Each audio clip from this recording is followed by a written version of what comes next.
Hello, hello, everybody. Welcome. This is Carl's Roller Coaster Podcast.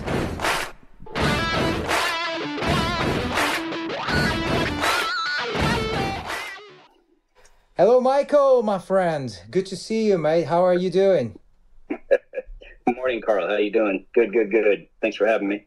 Thank you for making the time for us today. Thank you for joining the roller coaster. Oh yeah. Yeah, we've just been on the road together, and you've been such a legend, and I'm pretty sure you've got so many stories that while we're on the road, we're every day working so much, we don't have the chance to actually sit and talk. So here we are today, and thanks for making the time, man. Yeah. Thank you. Thanks for having me. That was a fun little tour we just did. That was a pleasure working with you on, and I mean, we've already all discussed it many times, but it was a great little package. It really was. Really was. Mike, before we get into all the touring stuff, I always tend to start from the very beginning with everyone to try and understand a little bit, the path that led you into working in the music industry. So if you could just tell us a little bit about where were you born, how was your upbringing, and where did you go to school? And yeah, that would be great, please. And we're going to dive into your musical influences and all that in a minute as well.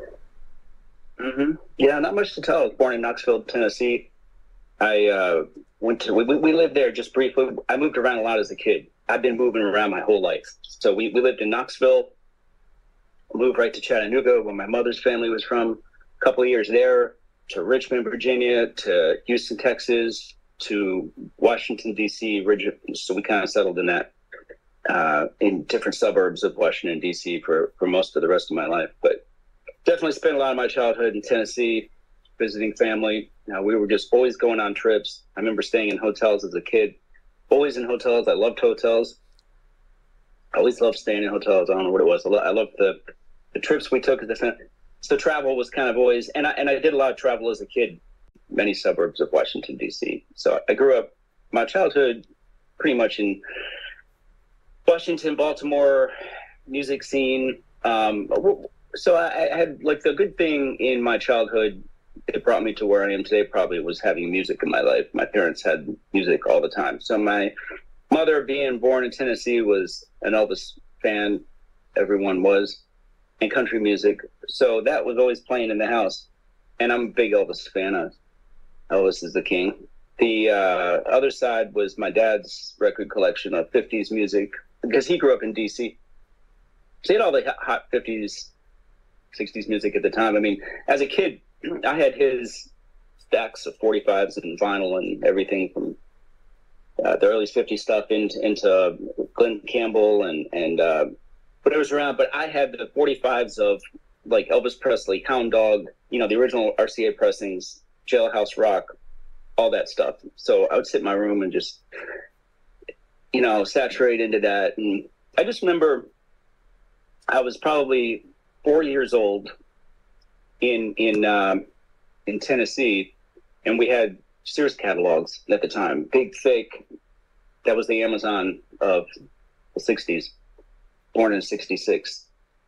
And in that catalog, they had musical instruments, and they had drum sets. So there were 3 drum sets in that catalog. And that was an early obsession I had. I just remember sitting at home in that catalog. And there were microphones and stuff. It was before even Radio Shack, where you could go look at some of that stuff. It was kind of the other place that we had to go look at stuff as a kid. So I don't know where drums came into it, other than in my childhood, we would go out a lot we would go to, on these vacations, my parents would go to the bar at night, and me and my brother would tag along. There was always a top 40 band playing, and nobody cared back then. We could sit in the bar. The top 40 band, I would just sit in the corner and stare at drummer playing drum bass for the whole thing. Like the whole concept of 4 guys or 3 guys making music. And music was in my life already, so music was very important to music. And I was very, very, very diverse musical taste all over the fucking place. There's not much I don't like. So that just kind of permeated my life. And I would say having moved around a lot and having very issues in life and whatnot, music was what I had to hang on to, and it's the only thing I really took to. It's all I wanted to do. I mean, as a kid, we were bike riding and skateboarding was, all day long. Maybe that's the other thing I did, but music really was it. So I was around a lot of bands as a kid. That was just, I couldn't understand. So when I was 10 years old, and I was way into music, I had a little band with my neighbor. We would sit in the house and try and play these songs. I was taking music classes at school and stuff, of course, but Kiss, Kiss was number one on my list. And I got to see Kiss, my first concert, 1977, Washington, D.C., Capitol Center. Wow. Kiss Alive 2, me and my dad, my brother. And, that kind of rocked my world a little bit. Interestingly, that was, of course, a theatrical rock band. Lots of costume, wardrobe, pyro. I have been working for those kind of acts primarily in my life, for whatever reason. And I've always been drawn to that. And I'm a big fan of more theatrical side, heavy theatrical side of rock bands. I don't think bands like, 311's a great band. Bands like that take nothing away, but there's just three guys in t-shirts and shorts. And I don't get it. But a theatrical rock band, even like other versions of that, it wouldn't have been theatrical as much, but even like Whitesnake and bands that were themed and had a show. That's always been very important to me, and I've always studied that aspect of music and bands and stuff. So, yeah, I lived in D.C. I went to concerts. That's all we did. We had great nightclubs in Washington, D.C. and Baltimore. Baltimore had a heavy rock blues scene. D.C., heavy rock blues scene, Georgetown, lots of bars. Remember, the drinking age was 18 when I was growing up, and I missed it by like a day, but they didn't care. And everyone was grandfathered in who was within a certain range. So going into bars, I was going into bars when I was 16, 15. I was just, again, nobody cared. So I was going to see all these bands play. Baltimore had the hard rock metal scene. And I got a lot of both, man. And, I went to high school, most of my school in outside of Washington, D.C. The day I turned 18, my buddy picked me up. We got in his car and we went to Fort Lauderdale, Florida. I left home, man. I was just done with the cold weather, and I was just driven in life to do other stuff. And living in this little town we were in D.C., it's cool, but it wasn't where I was going to spend my days. And so I settled in North Miami pretty quick and lived in Miami for the next 15 years working in the industry. But that's the growing up part to that point. So. So you have one brother, or do you have any other siblings? Yeah, one brother 3 years younger. Yep, very close. And you guys were sharing the same taste for music, it seems, because you were attending concerts together. Yeah. And yeah. And our tastes were very similar. His varied, but yeah, of course. And what about that record collection that belonged to your dad? Does that still exist, or is that gone? I have nothing. Probably more than a couple of years old in my life. I have no idea where that ended up. I wish I did. No, I have nothing from the past. I don't collect stuff per se or hold on to stuff very long. I'm kind of minimalistic in that way, but yeah, that was a gift. And all that 50s music, by the way, there was a lot of that stuff in even as a kid, like, I don't hear it on radio. You don't hear it. If you didn't get into that stuff and explore that collection, find this stuff, you wouldn't have known. But it had its own theatrical elements to it. There were a lot of those 50s bands. Those songs were journeys. Those songs had sound effects in them. There were storytelling, which is another thing I like about a song. A song should be. I like songs that tell a story a lot. It was always great, but that 50s stuff was very interesting. Early versions of rock that carved the way for what we have now. But there was a lot of great musical education in there. Did you ever, since music was so important for you on your teens and starting to basically attend concerts and hanging with your brother and all of that, have you ever like formed bands yourself? Have you ever like intended to like be an artist yourself, or what was the what led you to when you moved to North Miami and started picking up on jobs? What were those jobs, and what was the did you have any goal, anywhere that you wanted to go to, or you just wanted to be involved with music in whichever form it would present to you? Yeah. Yeah, when I was younger, playing music, I didn't know there was an industry. I mean, early on it was, I took music, snare drum in, I don't know, 7 years old or something, snare drum, flute, piano, took a few things, but I did not excel at those things. It didn't come as naturally to me as a musician as it does to somebody who has that gift. But the industry side, when I saw this Kiss concert, that was the first time I saw the industry side. That was the first time I saw all the roadies rush the stage and start tearing down the gear, setting up gear. I remember seeing guys walking across the truss before the show, and all that stuff was very fascinating to me. Everybody was wearing black, and it was coordinated. And how did those lights get up there? And so the records at the time, vinyl, you open it up, what's inside it? Credits, and it says who did what. That was my section of a record. I opened that up and it would say, who did the artwork. Sometimes it would list who the road crew was. And it always fascinated me. How do you get that job? How do you get... So I always had that fascination. And I guess even as a kid, when I was hanging out with these bands, I was looking at the cables. I was looking at how the inputs, I was looking at how does this come together? So there was a separation. I knew I was maybe not the artist in that sense that's going to play the instrument, but I did have the desire to do things in the industry and to work for those bands and to work in that end of it. So that's what ended up happening, of course.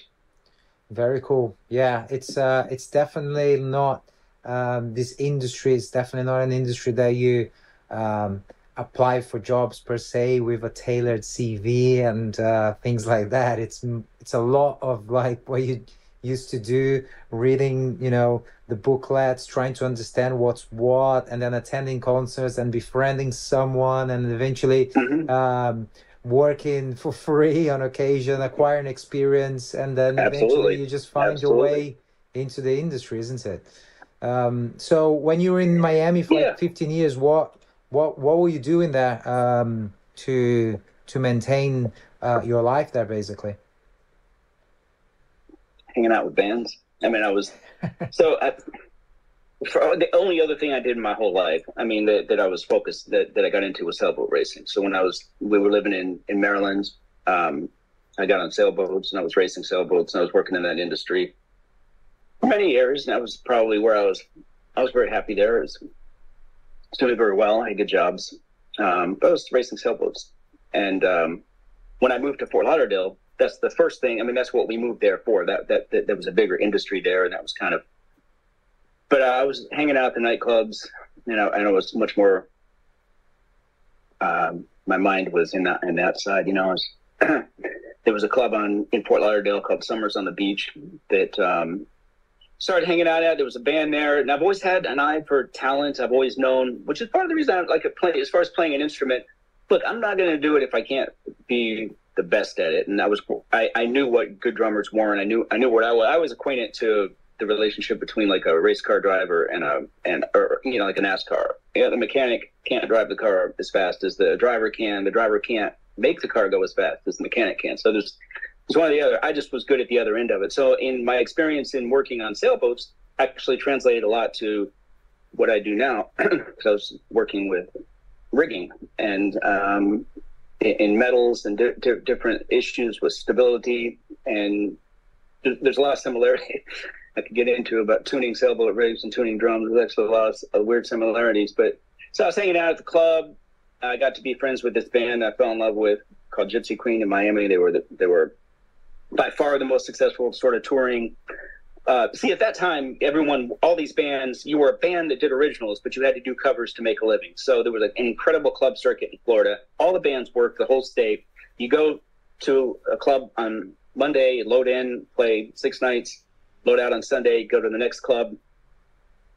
You could do that year round and make a great living in the state of Florida. But you do your originals, you develop yourself as an original artist, but you're doing the covers 75% of the night. So this band was very popular, but their originals were insane. They were just an amazing band. So there's this drummer. The bass player was the bass player from Pat Travers' band, Mars Cowling. Got to be friends with all those guys. So at the same time, there was another kid hanging out there because we were kids at the time. And me and him got to be friends.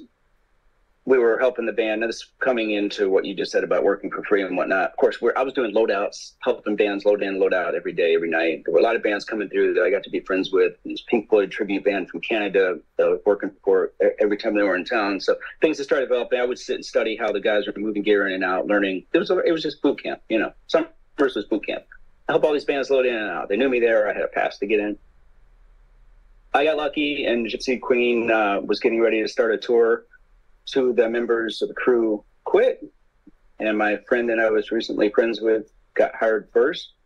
And he came and found me, and he said, "Hey, we're leaving in a couple of days. Can you go?"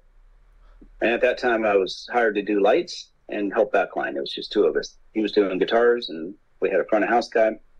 So I said, "Of course." And I took a lighting rig. It was knocking those 25, 30 par cans and dimmer racks that. A little Leprechaun lighting console, and we went on the road in the state of Florida for like a year and a half, and supporting a lot of bigger acts. That was my real boot camp. So that band got signed to Polygram. Jack Douglas, the Aerosmith producer, produced the record. So that was my first time in the studio. We came home and we went in the studio and recorded that record. Still my favorite record and band, probably. Most of my whole life. It was great music. They did the record. It came out. And didn't do as well in the United States as it should have. Things got complicated. It was the usual, the executive producer was running cocaine between New York and LA, and money didn't get spent on the record and stuff. 80s. It's amazing how many great bands I've seen not see the light of day. I've seen that a lot. It happens. And it's hard to believe that the Miami of today could have been like a hot spot for music venues and rock bands and pop bands, even, because it's such a different scenario when you go to Miami nowadays. But you did get to experience it in the 80s, right? So that must have been super exciting. At the time, it was music. So North Miami was the North Hollywood of the East Coast.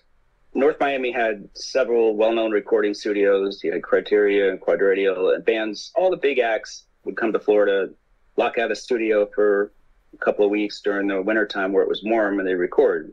Famously, the Bee Gees, Miami Sound Machine, all that stuff, but everybody recorded down there. Criteria and Quadradial, it's just incredible how many. And there are other studios. But anyway, it had a great music scene. It had a rock, it had a metal scene. Marilyn Manson came out of that club scene that I was in.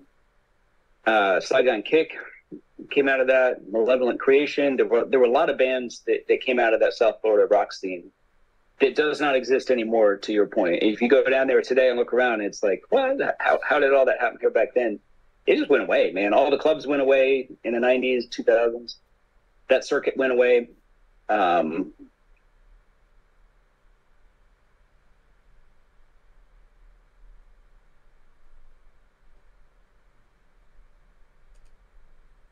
Summers, everybody played Summers, by the way. That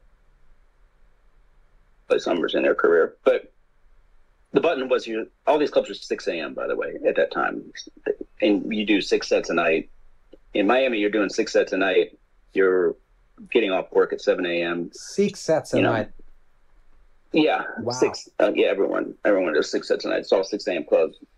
So you go through all that. So the Button South had an interesting thing going on. That was where I kind of lived there for the most part, because touring, at the time, Gypsy Queen, all that, you come home. I mean, look, we were all doing a lot of drugs. That's what everyone was. There was a lot. So you come home with no money. You go to the Button South, maybe meet a girl or run into somebody, figure out a place to stay until you go back on the road next week or something. Just kind of worked that way. Everybody functioned through the Button South. And it was the live music, definitely rock capital of, South Florida, a lot of the East Coast.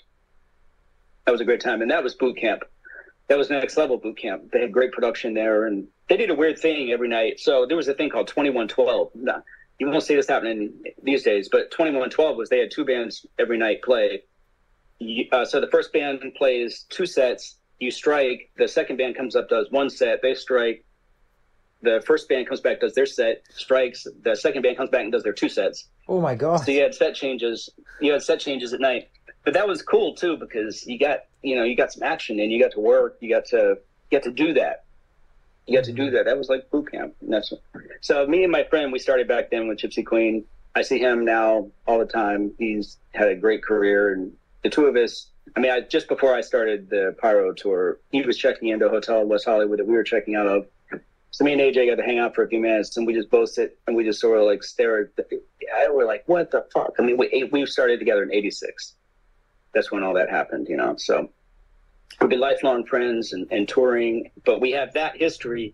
We spent that year and a half together with that band in those venues in Miami in the '80s on a hard, tough club scene. It was cool. And what happened to Gypsy Queen? Did they, after this tour? Did the whole band? Did the band? They did well in Europe. Yeah. Yeah, they did. They put a second record out. They had some success in Europe. They just got messed up in the United States. They should have had. The songs are great to this day. The songs could be released. It's still one of my favorite bands. But it was 2 twin redhead female lead singers. Traded vocals all night long. It was an amazing band. And so I did that. And then the band kind of changed personnel, and the bass player, who was originally Mars Kelly, did all the records with Pat Travers, one of the best bass players in the world. Pat got hired back by Pat Travers. Pat needed a drummer. Mars recommended Keith. That's who I was working for at Gypsy Queen. A little while later, Keith called me and asked if I would be a drum tech for Pat Travers band, and that was my first sort of national full drum tech on the road, gone tour. So, and that's from that basically just kept on picking up on jobs and progressing. Mm-hmm. Yeah. Mm-hmm. Mm-hmm. Yeah. One went to another. Very cool. Very cool. Tour managed back then. Got to go to Europe in the '80s, and do a lot of cool stuff. Oh, you came over to Europe on tour in the '80s, yeah? Mm-hmm. Yeah, I was looking for Bobby Kimball, the lead singer from Toto. And that was my first time in Europe. But we were heavy in the U.S. and Canada. A lot of Canada back then. Pat was a Canadian-born artist who was very popular there. So we spent months and months in Canada. And that was hard. It was hard touring. That was, non-stop. That was not tour. Yeah, that was not tour buses. And we were driving a lot. We had backline truck. We were self-driving, and we were young and obviously partying a lot, so there's not a lot of sleep going on. There were hard days. Staying on the road for such a long period of time with the same group of people for a long time, it's always very draining. It's not always, it can be very draining, regardless of how good the relationships are.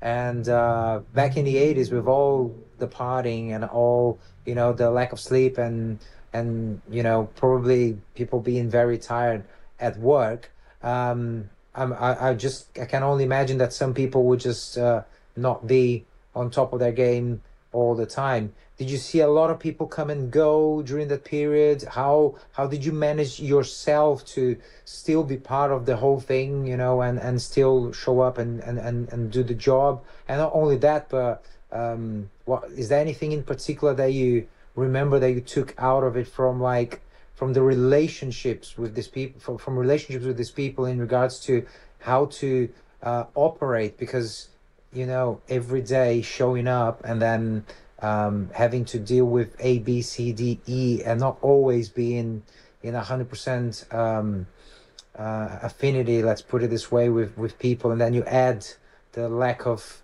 sleep and some beers here and there and whatever else. So what do you remember from that period in regards to those bits? I remember it was very carefree. Look, I never let myself go too far in any direction. I was always able to do my job. There were very carefree days. There was a lot of leeway. especially if you were touring sort of in club circuits and stuff. But I never let myself get to a point where I couldn't do my job. We always, you know, I was very professional. I maintained a professional around the situation that was going on. But you gotta remember, like, I mean, that band, when your boss is the head party, when he's the master ringleader of one of his biggest songs is snorting whiskey and drinking cocaine. Play Travers, snorting whiskey, drinking, one of the greatest rock songs to this day. That was a big hit for him, and that's what life was. I mean, our job was to acquire drugs, you know. So it's not like you got scolded but I always had a professional. I was never out there to party.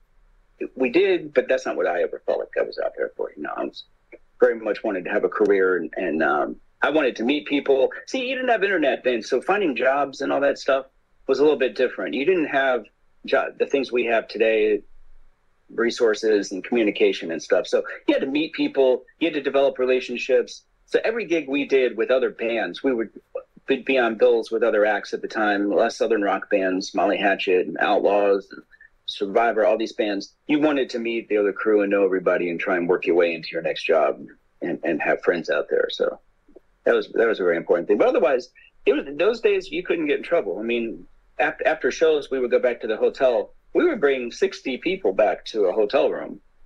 You know, nobody. Every once in a while, a security guy might come up and say, "Hey, some people are complaining about noise or something," but not like you were going to get in trouble. And you know, just again, sounds like a lot of fun. I never got arrested. I never had a legal problem or anything. But you know, you couldn't do all that today. Wouldn't get 5 minutes in today's world with what we got away with then. You know. Yes, absolutely.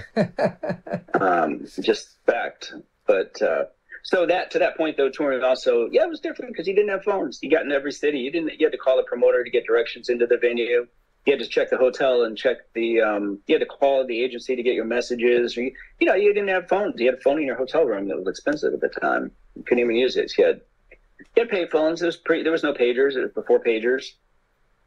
You know, you had a random McNally map to get you to the next city. But also the cool thing is that travel at the time was much more interesting because you're going into places like Texas.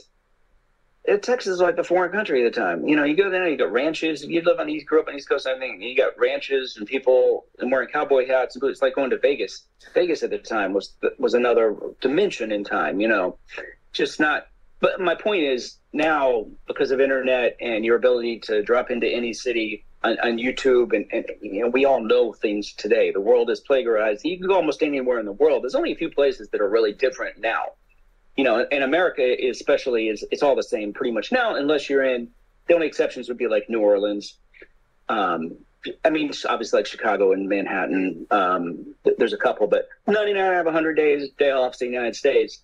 You know, you're just on an intersection with a Starbucks, a Home Depot, a Target, and it's all the same. It's not. So touring was very fun back then. Going to California was always fun, you know, but it was new also. You know, it was your first time just going around to a lot of these places. Man, sounds amazing. But it's very memorable. It's very memorable. I have a lot of vivid, wonderful memories from experiences back then that will certainly not happen again. Not that way. Yeah. Yeah, that's amazing. Yeah, I always say that if I could, I wish I could have experienced a little bit of all of that, because you always get to hear those stories and myths and read about it, and there's all this mystique around well, you know, rock bands, what they used to do back in the day and how things used to be. Yeah. And obviously nowadays to a certain extent it's so much better for workers, I guess. It is. But it's also, it can be quite boring at times as well, because it's so, you go to, like, you know, backstages and it's all super quiet and organized and clean. You almost feel guilty if you like speaking on the phone out loud, because there might be somebody in the next room doing whatever else, you know, or if you're gearing up to go do your gig and then you just want to play some tunes on a Bluetooth speaker. Is this too loud, you know, for people next door? There's always this, and you're just about to go on stage and play like live music and guitars and drums and all that. So I have no complaints really, but there's a part of me that wish I could have experienced a little bit of, the madness, the normality that it used to be behind, well, backstage with those parties. And obviously, so many bands that used to basically create themed parties backstage for the after shows and things like that. I spent a lot of money on it. Some very famous stories about Guns N' Roses during the Illusions tour that they used to have a designated person just to set up those themed parties backstage after Yep. show. I mean, the amount of money that just went into those, not that they cared, but it's anyway. There's all those things that the one can only wonder, in my case, and you got to experience it. It's super cool. Yeah, I mean, I wish I got to experience more of it than I did. It was I got a lot, but I knew people that were living a whole different life than I was on other tours, But it was a different mindset. Everything about it was different, And yeah, after show, everybody piles in dressing rooms. It was a party that went on to the hotel afterwards and whatnot. But drugs, I mean, like cocaine was just, if you had cocaine, you were the man. It's like today you get kicked out of the venue for it. Like you're saying, you can't try to keep your music too low or something. Mm-hmm. So it's just a different times. But I'm glad I got to experience what I did, but listen, make no mistake, touring, it may be boring today because it is sort of, everything's a lot more organized now and things have. So back then, first of all, you had to get paid every night in cash. 50% of the money would have been sent to the agency. You had to pick up 50% balance due in cash before putting the band on stage. So as a tour manager, that was your struggle. And if you were doing club circuits and stuff, which I was for many years, that was the struggle. So getting paid was always difficult. And you're walking around with all this cash. Mm-hmm. And you're counting out cash. You're sitting in a trailer with stacks of 20s, having to count it 5 times to come up with $5,000, whatever it was. But there were definitely some issues getting paid, and pay disputes and contract disputes were not always easily settled on those levels. I had a guy pull a gun on me more than once in contract settlements. I had guys that had been threatened. You would be in the South and they just not the Live Nation days we have now where money gets wired after the show. you're getting paid, I think today pretty well everywhere. But so it was a bit the Wild West back then. I bet. And of course you were getting robbed on dates all the time. I mean, just, they would sell you, you have a contract for a capacity of 750 or something. You get there and it's twice that or something like that, and then you have to renegotiate while you're there. They don't want to renegotiate. And the club owner's brother is the sheriff in town, so there's nobody to call. And they've got bouncers following you around the club now because you put the band back on the bus until you get paid. There were all kinds of things. Wow. So, yeah. Definitely, those I don't envy at all. It must have been so much harder for a tour manager back on those days. I mean, I think so. For all the things that you're mentioning now that I didn't even thought of it during this conversation, but also to maintain the band and the tour entourage on the road with all the parties and all of those things combined. It must have been so difficult for someone to lead the pack back on those days. I think so. Yeah, I was tour managing a little bit then too, and advancing hotels and all that. Again, you had payphones, so communication just wasn't always the easiest. You had the fax. Fax wasn't. I don't think faxes were even a thing when I was tour managing. I think that came shortly after. You didn't have the resources that you have now. That's a fact. Or the organization. Mm-hmm. Things are very well run today. Doing a club tour today can be pretty nice. Funny, man. I mean, honestly, I never really thought of. I was always inspired and very intrigued by looking at tour books and booklets and also going through the liner notes and checking, who's who and what's the equipment that the bands are using. I remember looking at a live album booklets, and not all bands would list the gear that they would be using, but some would, and then I would be so intrigued and not really understanding what is this mic doing here? But why does the guy has three mics? Why does the singer has three mics? I mean, things like that, you know, and then just trying to understand what's what. Because I was singing back in the day as well. I started myself as a musician, and so I was always intrigued to know what kind of mics were my heroes using. So super cool. I mean, looking at your trajectory, it's like, I mean, how did you end up like not end up, but like how did you get to work with like Mariah Carey, and then obviously from there you progressed and you toured with Mariah Carey, you worked with Mariah Carey, Rob Zombie, Alice Cooper, Orianthi. I mean, the list is just super vast. But tell us a little bit about the experience with Mariah Carey. That's like that's a very interesting one. It's like 2009 Christmas. She does a Christmas tour every year, a couple of weeks. They just did one last year as well. I was doing teleprompter and working in the production office. It was fine. It was like a 2-week U.S. tour, 2 or 3 weeks rehearsals, and great production manager, Malcolm Weldon. You know, I was just there to learn a lot about working with those guys, and they were probably one of the best crews, best put together. It was a tough, like it was 7 or more trucks in theaters, and she had a play that went around the inside of the building on a track. Wow. It was a lot of production to hang. Video wall. Yeah, that was like 2009, I think. Good experience. I mean, look, everything I've done is good. I like what I do. I like people. I like, you were talking about being on a tour for a long time could get monotonous or something like that. I personally don't. I like to be on tour a long time. I don't like being home. That's my thing. It's true. It's just I'm happy on the road. I can be on the road forever. That's my environment. You know, that when the pandemic hit, we all talked about this. The hard thing was we all realized like our environment is unique.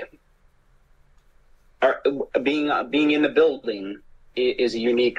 That's where you live. We're with stagehands. You're with local crew. Your crew. You're in the darkness, the dark theaters, your day-to-day routine, everything that works. That's your environment. So when the pandemic hit, everybody lost that. And now we're just sitting at home trying to figure out some people better at it with others than others. But I like to work. I don't like to be home. So that's my whole thing. When did you decide to move from Florida? And did you move straight away to California from Florida, or did you live elsewhere? Oh, so in 1990, I started working for a booking agency that was representing a lot of the bands I was working for. I was talking to a few people. I wanted to be an agent, and the agency that I had been working with already ended up hiring me. So I moved into up a little bit north in Florida into Boca Raton for 6 years, and I was booking agent. And now I was booking Starship, Kansas, Survivor, Pat Travers, Molly Hatchet, all these 80s Kansas early on. So I did that for 6 years. When that job ended, took a year off, and film production was very big in South Florida, feature film production. The states had started issuing film credits. Florida had a very large film community. Everybody was shooting in feature film in Florida, like everybody used to go to record in Florida. Everybody would come down. So that was very interesting to me. And I kind of walked right into that industry one day. And my first film, I worked in film production down there for a few years. My first film was Any Given Sunday. I don't know if you remember that film. Very big feature film. I got hired to do multiple things on that. It was a great experience. It was new. So I worked in feature film for the next few years. I moved to LA in 2000, and I came out here to work on a feature film. And I worked in feature film out here for several years, as well as doing some band stuff. So I've done other things in my life besides just tour. Thank God, because I've got an education and other stuff. You know, I've worked in all ends of the industry now. Yeah, you're more or so less. well-rounded. I mean, now that you So mentioned that you worked as an agent, I mean, you have been in so many different areas. I mean, pretty much all I've the areas. worked I in mean, lots of different areas. That's the thing. yeah, Yeah. yeah. Except for management, which is something I want to do. Hmm. Management or event production. What would be my next move? That I've been talking to a few companies and sort of trying to work my way into, because I can't. I'm happy. I've got a couple years on the road, and I could maybe migrate more to tour managing these days, and instead of drum teching. Drum teching is just physically hard on the body. Hmm. So I would do that. I would also look to work for a management company, or yeah, I like event production, producing festivals, like working for Danny Wimmer or one of those guys, somebody like that. Hmm. I like to. You can't do the same thing in life all the time. I mean, you never grow, you never learn. Sort of, I like to move around and do other stuff. Absolutely. I So mean, I've it's definitely the done drums for a long time. So, yeah. but I did film. Film was great. I was assisting producers. So I was working for producers a lot, which was a huge education. And I worked in the finance end of it for a number of years as a production accountant, as an assistant production accountant. And then back to touring in 2008-ish, full time.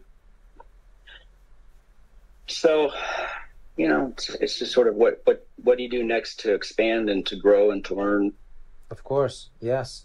Do you have any, are you a spiritual person at all? Do you have or follow any spirituality? Do you have anything, any opinions about that? Spiritual, not religious, I'll tell you that. But yeah, so I don't really have a lot to say about that. I'm not. Do you have any practices? I mean, do you practice at all? Like, do you do it? No. Not particularly. Hmm. Not particularly. Do you believe that there's No, I something practice. else, or do you believe that this experience is all there is? Yeah, I know what you're saying. I'm not a fan of religion in any way. I don't care if anybody else is. It's everyone's business. I believe there's an intelligent universe.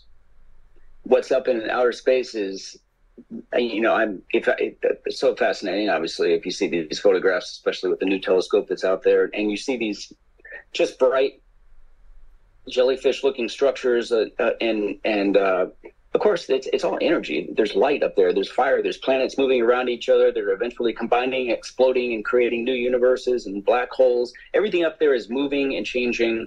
Everything up there is alive. So there's an intelligent universe where we're just a little piece of it. And I mean, that's how I look. I look at life this way. You were alive. You were on a piece of rock with a molten core. It is traveling 73,000 miles an hour, revolving around a burning ball of hydrogen that is going to go out. I mean, how seriously, you got to just wake up every day and live your life. You got to be a nice person. That's the only thing I can say is that the highest, when you die, the highest calling there is in life, the best thing you could have done is help somebody else and be a nice person in life and help other people. That's about the highest calling in life there is. You can be a scientist, you can be a doctor, you can be all these things, but so, yeah, I believe in that. I believe in there's definitely a higher power. There's definitely something else at play here that we're a part of, unquestionably. I don't know why people get, imagine this. Here we are on this rock. Here we are having this experience. And now look at our planet. There's war everywhere. All these countries are bombing each other, shooting each other up, killing each other. We haven't figured out anything. My whole theory is that we're just in the infancy. And imagine, how me and you would look back at life like 200 years ago. They were riding horses and had to light candles to see and start a fire to cook. Right? We think that was that's nothing. We're still in that era. We're still there right now. We're still riding horses, and we haven't figured anything out. We haven't figured out how to feed people that don't have food. There's homeless people, mental illness, all that stuff, and people are bent on, look at this guy running for president in the United States right now. Look at the fucking chaos this guy has brought on this country, and half of this country is voting for him. That's mind-boggling to me. They believe what he says. They're voting for him. You know, how in the hell? So you just got to wake up every day, live your life, try and help somebody else, be the nicest person in the room. That's the only thing you can try and do. Man, that's, you know, if you can do that, you won the day. For sure. That's just how I have to look at everything. You know, I believe, and I share the same opinion in many ways. We are here for such a very brief period of time.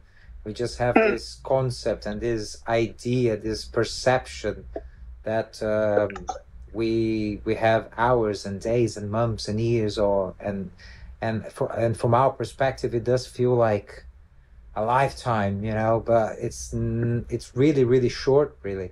And we're just so sold by the experience, and we got sold by the ideas of, you know, the exchange of things, well, monetary things nowadays, because it's obviously quite recent that we have central banks and governments running. There was always an exchange throughout history, but things have only just intensified, and throughout history you can always see that money and possessions and things they only create problems, really, because people are fighting because they need and want more land in order to have more power, to have more resources. It's just it's an insanity, the way that we experience and live. But there's no running around. We all need money. We're still gonna need money. If it's gonna be cryptocurrency in the future, who knows? But somehow there will always be some form of exchange in order to get something out of something, you know, not something out of nothing, but something out of something. And things will get better. Yeah, I mean, I would really hope so. I just finished watching a series on Netflix that it does scare me a lot. Turning Point, about everything that happened from before the First World War all the way up to Russia invading Ukraine, and the Cold War, and I mean, it's just unbelievable how close we have been, and we just don't know. For absolute Armageddon and absolute, like, we literally live in a world that the extermination of the human species is plausible. It's something that it's not far-fetched. It's not a movie from Hollywood or anything like that, and that scares the shit out of me, because people are fucking insane.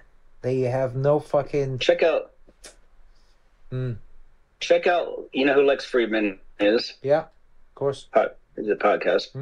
He's got a guest on right now. There's all of his clips going through TikTok. I've been catching one by one. His guest is, and she wrote a book on nuclear war. And basically her book is what happens from the time the button is pushed. I've listened to the podcast. Not the political end of it.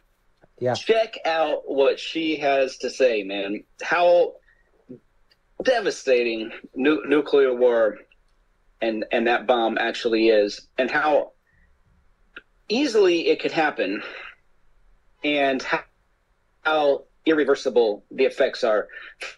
From the time the Intercontinental ICBM, when that button is pushed, which is, it could be 30 seconds after a satellite detects a launch from another country. So if Russia launched an ICBM, our satellite, we have satellites so capable that she said that they can pick up the traces of the fuel, the heat signature of the missile within like less than a second of launch. And then we go into launch mode count. We don't wait for that. We don't wait. We fire.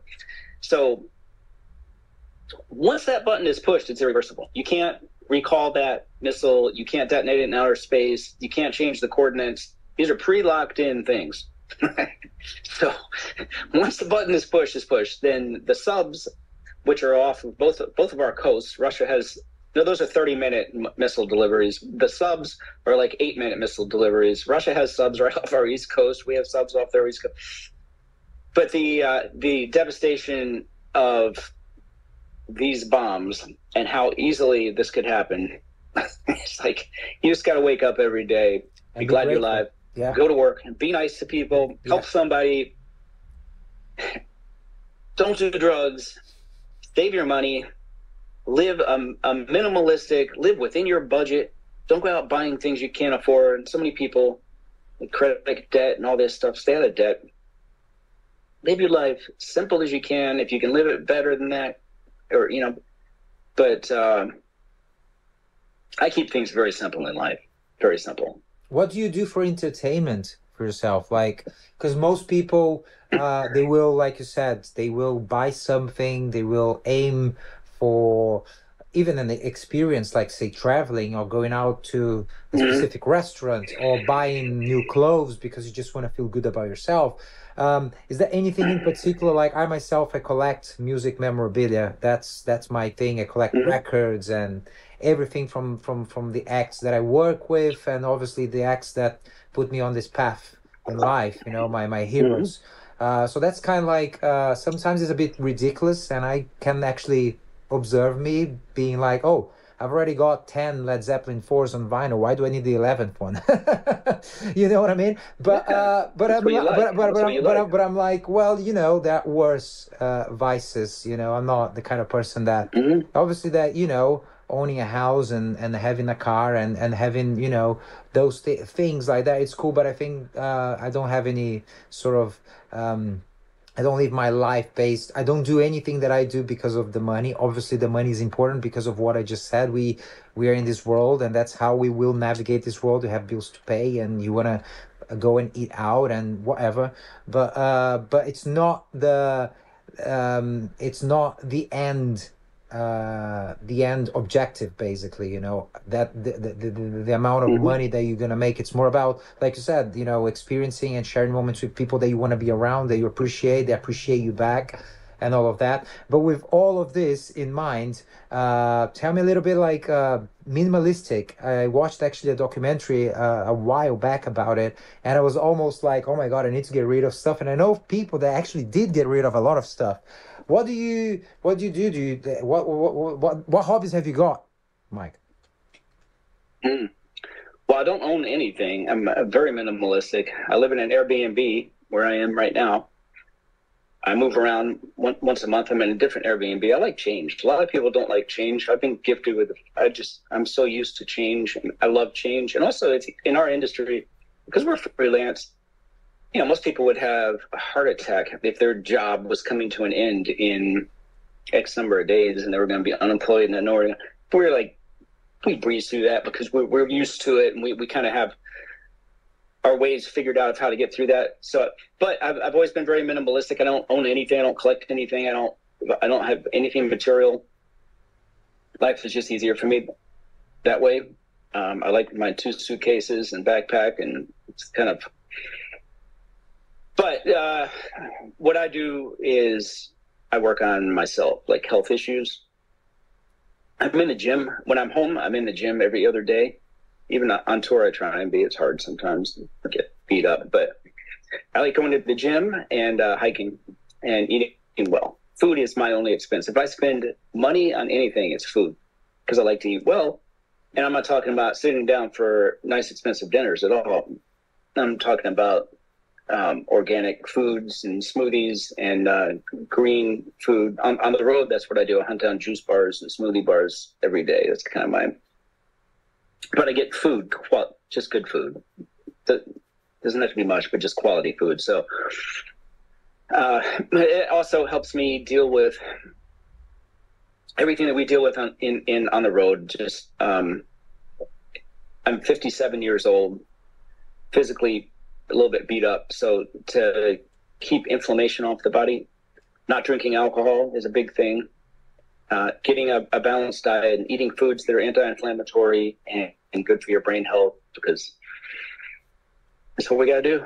It's what I have to do. You know? I'm with you. So that is my hobby, and I've been doing that almost my entire life. Vegetarian, 80% of my life, and I got into eating well in my early 20s. And I figured out early on that made me feel really good. So when I ate a green salad as a kid, I just got this energy rush from it. And I felt good. It was the alkaline balancing the acid, and everyone's blood level is either at high or low on one side or the other. So food makes me feel good, and that's my thing. And that's all I do. So I'm in Whole Foods every day, getting my smoothies and salads, and in the gym every day. So like right now where I'm staying, I have a great gym down the street. So I'm in the gym for about 2 hours, and then I go up the street a little bit. There's mountains all around me. But yesterday I was at 7,000 foot elevation in the mountains. Normal day, I go to the gym. There's a 2,200 foot mountain right up the street from me. So I park at the bottom of that, and I walk up that pretty briskly. I'm a good hiker, good walker, but I cruise up that. Takes an hour to get up, and then at the top, hang out up there a little bit because it's super beautiful and it's just mountains. It's just there's nothing there, you know. Mm-hmm. And take that in for a minute, breathe. I've been going up there doing some breathing exercises lately. I take a whole bottle of water up there. I'll drink drink a lot of water.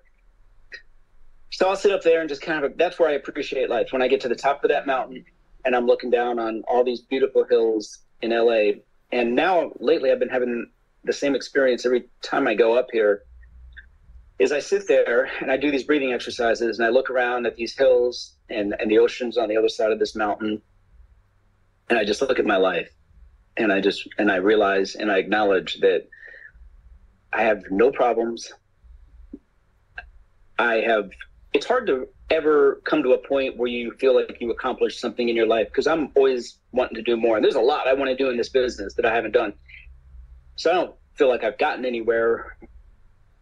But when I can sit up on this mountain and look, and I can understand, I can at least let myself relax knowing that I have gotten somewhere, that I've accomplished something. And I've been in LA 23 years now. I've never been unemployed. It's always been good to me here. And so I have that moment every day when I hike up that hill at the end of my day, and I can at least take a breath and say, this is my life, you know. Mm-hmm. Yeah, it's really cool. That's gotten important to me. It's very nice. So because this revolves back to my previous question, and that sounds very spiritual to me. When you are up there and just having this moment with yourself, and you're expressing gratitude towards the universe, because I mean, I'm the same. I do the same thing. Like every day when I go out for a run, I always am very grateful for the fact that I have a pair of legs, that, you know, pair of lungs, mm-hmm. that I can move, that I'm nourishing this temple, you know, in a mm-hmm. good way. And it's the small things, isn't it? I mean, we're here to experience life in whichever way is more cheerful and playful for each individual. But there are some wouldn't say basics, but like for me there are basics that, you know, you seem to have a relation to as well, which is the fact that, you know, you want to be good to people, and you want to be good obviously to yourself, and experience things in the most positive way, and be grateful for waking up and having a bed that you can actually, and a roof over your head. And that's I think that's possibly one of the main things that we are here to experience, you know, this realization that nothing from the external world will bring you peace, will bring you happiness, will bring you joy, or bring you sadness for the matter. It's all within ourselves and how we relate to the experience. And obviously the experience can be very overwhelming. I mean, obviously that we go through periods of stress, that might happen on a daily basis. It's all about leveling it up and trying to maintain a level of happiness and of contentment per se, more than anything else, because we will navigate all the emotions, you know, every single day of our lives. You know, it's a matter of like trying to find always a way to stay more on a positive vibration than anything else, really. 100%. So it's also, you know, it's, look, I've been very lucky my dream came true in life. You know, the whole thing about life is figuring out what you want to do, what makes you happy, and then doing that. So a lot of people aren't doing there's a lot of people who hate their job. A lot of people go to work every day and hate their job. They're not.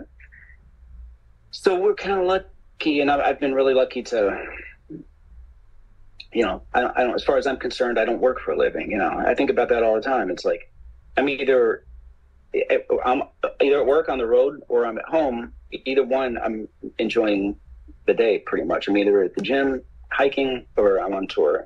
They're both the same to me. It's like, you were out there with us. You saw how I kind of work on the road. Is I don't stress about a lot. I think things out. I'm very methodical. I do like to do everything the same way every day for the most part. I'm very methodical, and it drives me crazy when other people aren't. And there's some people just don't think. Repetition is our friend on the road. Load in, load out, the way we set up everything, what we do, everybody doing their job mostly the same way every day. That's what helps make our day easy and get through. So I apply that to life in general. I like a little bit of structure in my life that way. But yeah, man, there's nothing to complain about. I got nothing to complain about, and no worries. I just want to work more, and I just want to work all the time. I really don't. I'm not that person that needs a day off. Man, I'm on tours all the time, and people are, the funny thing is people saying, I can't wait 1 more week, 4 more shows, we get to go home, and we're at, like, 4 more shows, what? You're going to go home and then you're going to start looking for another job. Like, what's wrong with this one? Like, you're here right now. What are you complaining you got to go home for? Like, are there people, I'm just not that person. People all the time, man, I can't wait to get some time off. Like, I'm fine. I don't need any day off. Yeah, it's a lot like that, isn't it? Yeah, it was like that in feature film too. Films, everybody towards the end of the film is racing to get done with it because they want some time off. This film's been killing me, blah, blah. The moment you get home, your ass is making calls and online looking for another job. Like, it's going to somehow be different than the one you have. Exactly. Yeah. I always. So we're super lucky. I mean, our job is pretty good. You got, Carl, our life is pretty good. It's not anything to take lightly what we get to do for a living. And that's a big realization I have all the time. Is like, we get to do this. We get to go through, I'm talking about like your day, you can chop it up. It's how you handle things, man, how you interpret things. You can say, there's a lot of downtime in our day. You can use that downtime to learn. We got an iPhone in your hand. It's an educational tool. To me, social media is an educational tool for me. You hear people talk about social media negatively sometimes. These kids wasting time. It's what you choose to look at on social media. My algorithms on my TikTok, on my Instagrams, it's educational stuff. It's a learning tool. You get in the right algorithms. So, I use that time efficiently if I can, but all the things you deal with on the road, it's all little stuff, man. You're still living a good life. You're living the life you chose to live. And you're lucky to get to do it because just not everybody is. Most people, what's that saying? Everybody wants the life they think you have or something like that. They're on the outside looking in. We're on the inside looking out. It's two different views for sure. But you do have to step out and get the big picture and look down on this and go, it's pretty damn okay. Michael, my friend, what a place! I love people. What a place for us to wrap up this wonderful conversation, man. Very inspirational what you just said now. That the ending was I wasn't even thinking of the ending, but it's just so encompasses basically so much in what you just said. And I'm very grateful for you to share a bit of your story and how do you see the world, how do you live your life. I think it's inspirational, and I think people can take a lot out of it. And we indeed very lucky to live the life that we do, to work on what we do. And I think the message could also be that people should always try and find something. I know for people sometimes life gets on the way, families have kids, they have to put food on the table, things like that. But we can't lose ourselves in this existence. I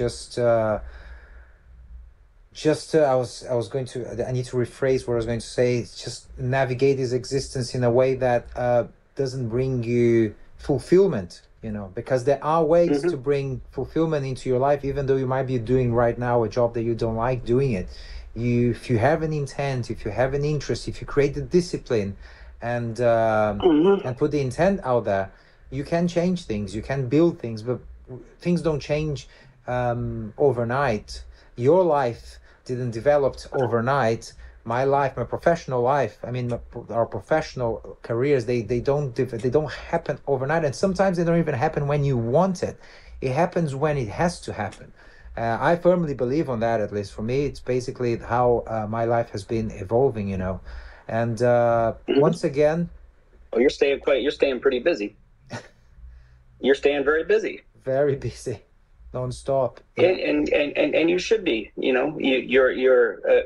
were a pleasure to tour with. I got to spend a lot of time with you. You were very efficient. You noticed a weekend of this tour. For those that don't know, we just spent a month on the road together, doing Porno Pyros and Tiger Cup.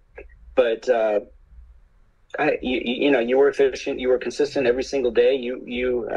Nobody ever worried about anything with you guys. You guys were what a band should be, for all bands, us and everyone else, is on time and know your place everywhere, and awareness. Our job, 80% of being who you are in our industry, is just having great self-awareness of everything. And I can't say enough about how cool it was, and it's translating in your career, because you look at all the work you have lined up right now. You're a busy person, so you have the gift, and I'm sure that you probably, like me, a big part of going to work every day is I love all the people I work with. Like, I love the personalities. We get to work with very smart people. There's not a lot of dummies in this business. Most people in our business that we work with, they're smart. They figured out how to get here, first of all, but they're good at their job. They're smart people. So we're surrounded by good people, and so I look forward to every day, going in and doing that stuff. But to your credit, you've got a lot of good work coming up, and I'm sure I'll be seeing you over the summertime too. For sure. I hope so. And we're going to run into each other at some festivals in Europe somewhere, hopefully. Yeah, hopefully. Somewhere.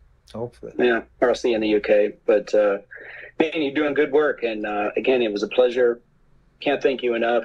And me and you will keep in touch. For sure. I can't thank you enough, because you're the hero. You're the one that I was very impressed by how you conducted everything on the day-to-day, with your calmness, with your precision, with the intent of help, always trying to help, always trying to make things work in the best possible way, even though you're not even working with my camp, but you end up in one way or another working with us, and it made our life so much easier, and so helpful, and there's a lot of people in this industry that, even on the higher ranks, that won't have the same attitude that you had. So again, thank you. It was a pleasure, and it's great to talk to you today, and I'm sure we're going to be crossing paths sometime soon again, Michael.